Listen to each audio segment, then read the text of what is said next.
This morning on The Dish, a little taste of Spain, courtesy of Seamus Mullen, chef and owner of Tertulia, one of New York City's most popular Spanish restaurants.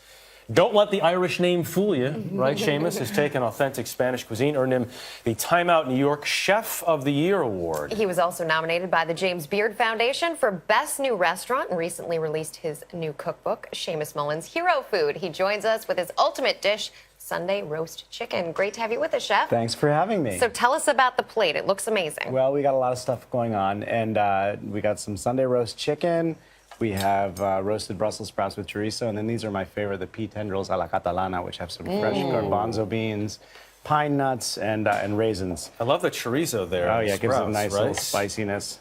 How do you make chicken? How do you not overdo the chicken? Well, my favorite way of doing chicken is I talk with my mouth full, which my mother and grandmother told me not to do. Oh no, it's good here.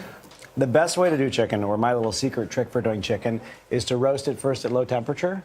And then after you get the thigh and the breast up to 150 degrees, crank the oven up and get it nice and crispy. So that way you don't overcook the breast and the thigh's cooked all the way through. It's a great way to do it. You were diagnosed in 2007 with rheumatoid arthritis. How has that changed your cooking and the way you cook? Does it impact it? It's had a huge effect on how I view food and how I think of food and ultimately how I eat food, which is what my book is all about. I learned that there is a tremendous impact that food can have on our well-being and how our body feels. And I discovered that a lot of the things that I love to eat and I love to cook with actually are really good for me. So we've focused on that in the book, and there are 18 heroes, which are things like anchovies and greens and good birds and things that we're eating here today. Anchovies, by the way, the #1 thing you keep. That's my pantry item. These guys are amazing, and they get such a bad rap. But these, you guys got to try these at some point. These are absolutely incredible. Yeah. They're the best anchovies in the world. They're from northern Spain. Oh, very and cool. they're packed in olive oil. Tremendous You want to flavor. get a shot of that? Little fish with a big voice. Little fish with a big voice. yeah, I like go. that. Anchoas. Nice. Anchoas del Cantábrico. They're the best things. And you grew up in Vermont on a farm. I grew up on a farm in Vermont. That clearly has influence over your cooking. Certainly. But then I ended up going to Spain, which really is what set the tone for my career. And 20 years later, here I am cooking Spanish food. On a trip to Spain. What are we drinking here?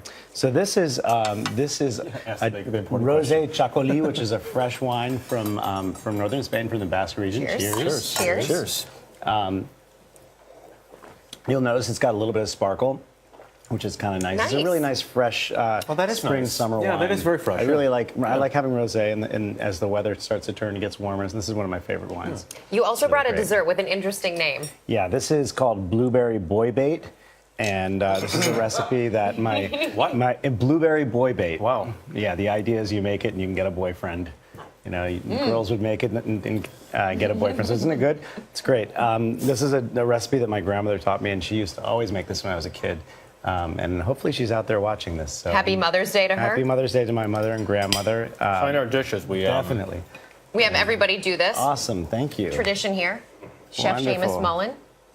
That was good stuff, right? Especially that blueberry boy bait.